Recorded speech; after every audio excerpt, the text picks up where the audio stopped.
سلام سلام كورات نايس channel تكتاتلتي كمي كأنكم كل شيء أنت هوني هنا تريته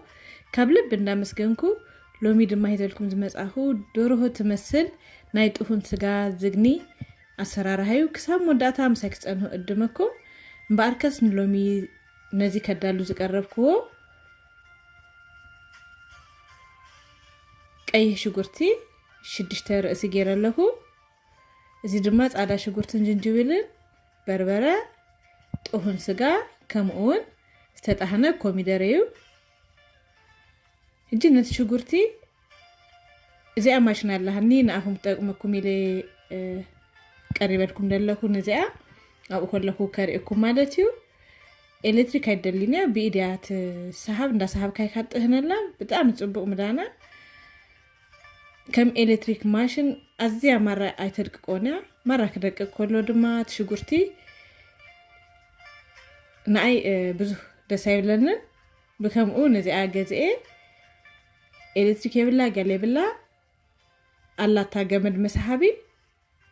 كم زي أندا قبر كيكت هنا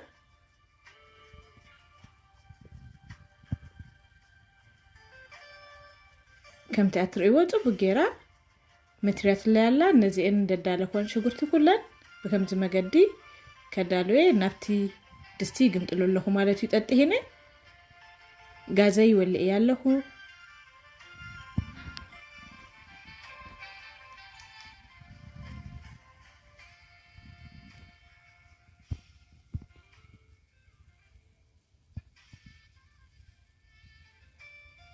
جيت شجرتي أبسكتي له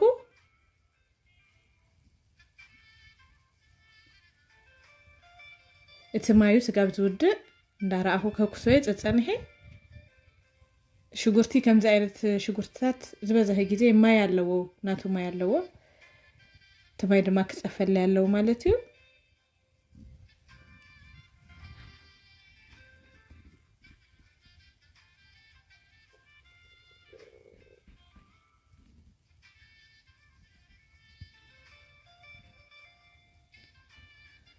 أبز دما بقوني مقاقهو سكتي تلهو كبابس للي مأنتان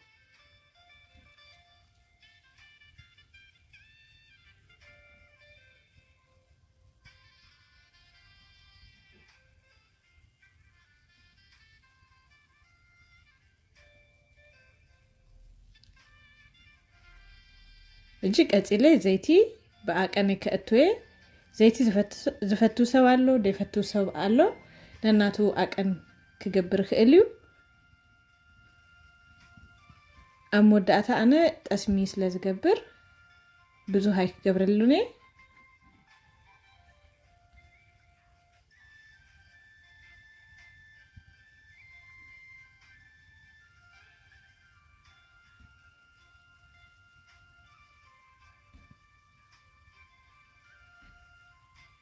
ቺ ዘይቲ ጽቡቅ ገይሩ ክቅለው አለዎ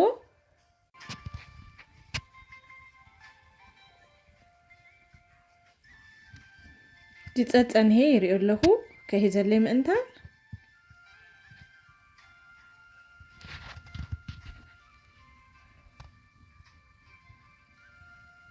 እጂ ኩል ሻ ጸበክ እንገብር ኮለና ኩል ሰብነን ናቱ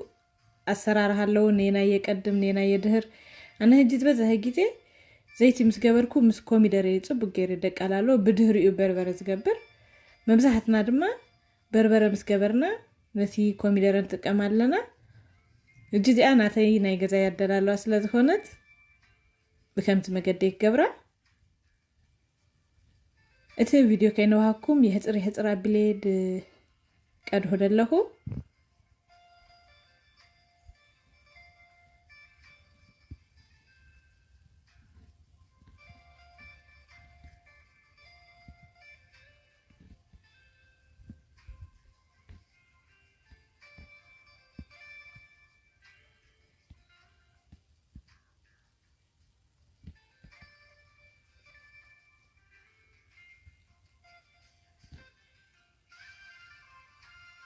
በመቀጸል በርበረ ክገብረ ዝግኒ ስለዝኾነ በርበረ ቁሩብ ከብዘህላይ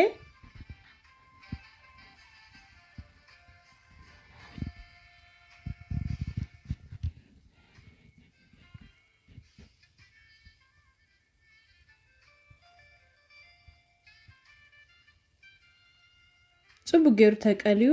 ኣይቃጽልኒ በርበረ መርመራ ይብልኒ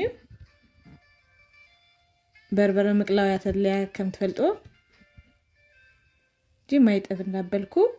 ጽቡቅ ገይረ ካሃሲዌ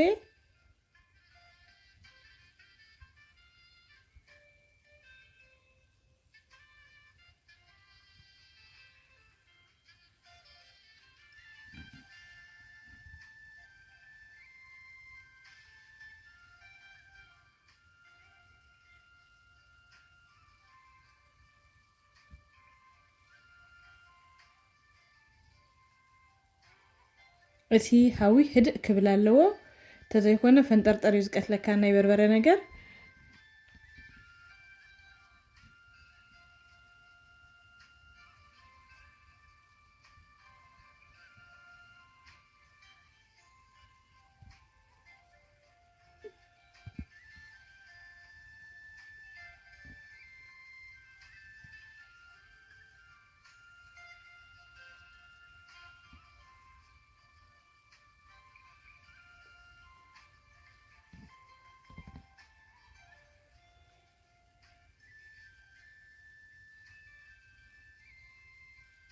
ጂ ጽቡቅ ገይሩ ተቀልዩላ ያለው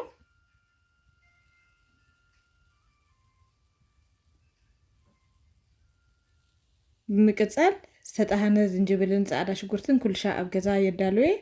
ካብኡ ክልተን ፈረቃን ናይ ሻሂ ማንካ ተጠቅም ኣለኹ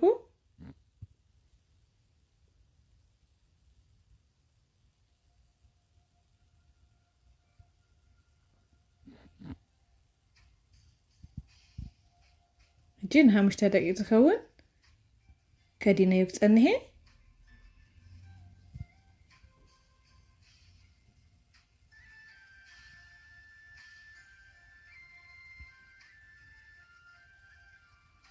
ብምቅጻል ነቲ ዝተጣሃነ ስጋ ከእትዌ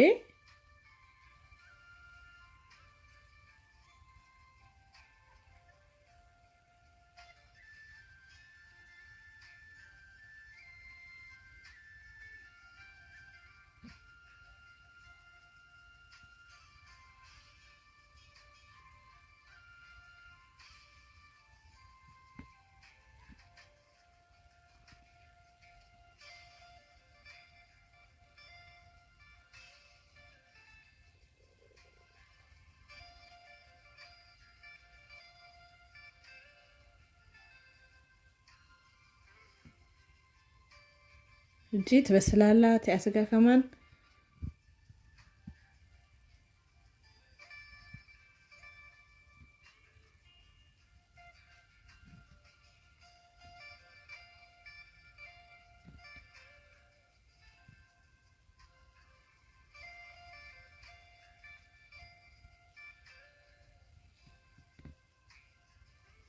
لهار مزهله حفظ سلزبل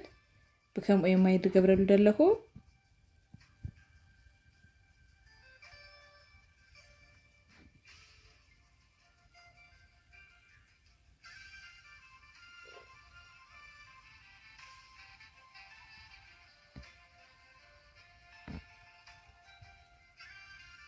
ኣብዚ ሕጂ እንታይ ኣለኒ ናይ ስጋ ክኑር ዝተፈላለዩ ክኑር ኣሎ ናይ ስጋ ኣሎ ከምኡን ናይ ቬጂቴብል ኣሎ ማለት እዩ ናይ ኣሕምልቲ ኣነ ሕጂ ዝጥቀመሉ ናይ ስጋ ስለ ዝኾነ ናይ ስጋ ክኑር ተጠቂመ ክልቲኡ ገይረ ኣለኹ ጨው ይገብርኒ እዚ ናቱ ጨው ስለ ዘለዎ ማለት እዩ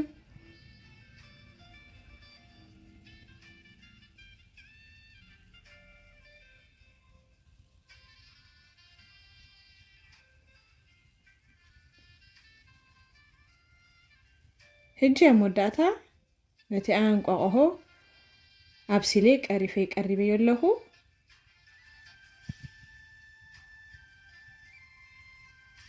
ሓደ 5 ደቂቃ ድማ ኣብዚ ምስቲ ስጋ ክበስላለዎ ምክንያቱም ናይቲ ስጋ ጣዕሚ ናይቲ መረቅ ስጋ ኣብ ውሽጢ ደርሆ ካኣቶም እንታን ኣብዚ ድማ በርበረ ጸሊም አለ በርበረ ጸሊም ቀድሜ ይገብረ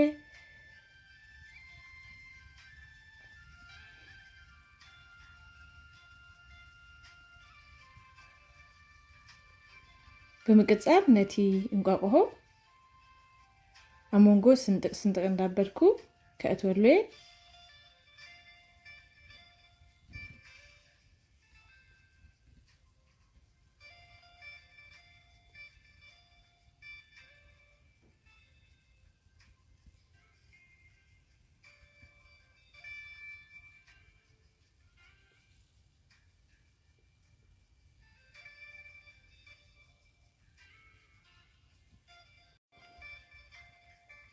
ኣመወዳእታ ድማ ጠስምለኒ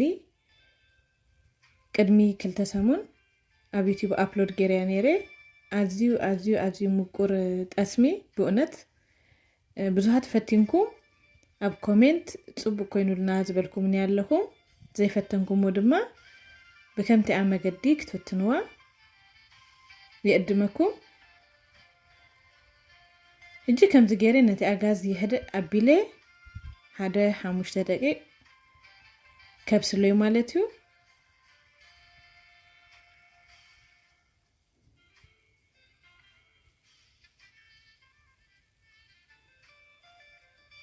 ፅቡቅ በሲሉሎ ህድእ ምስ በለለይ ንምግብነት ክቀርበዩ ማለት እዩ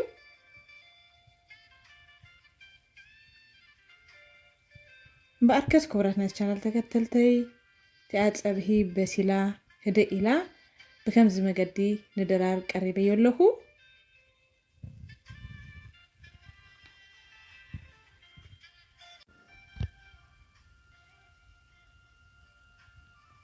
ሕጂ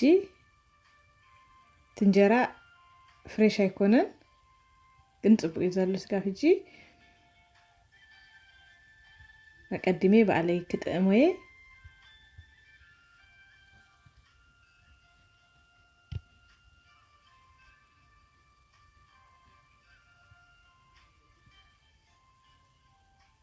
ንቀደም በሉ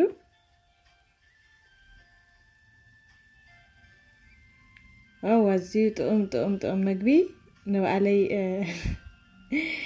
ይንእዳ ኣለኩ ብእውነት ብጣዕሚ ጥዑም እዩ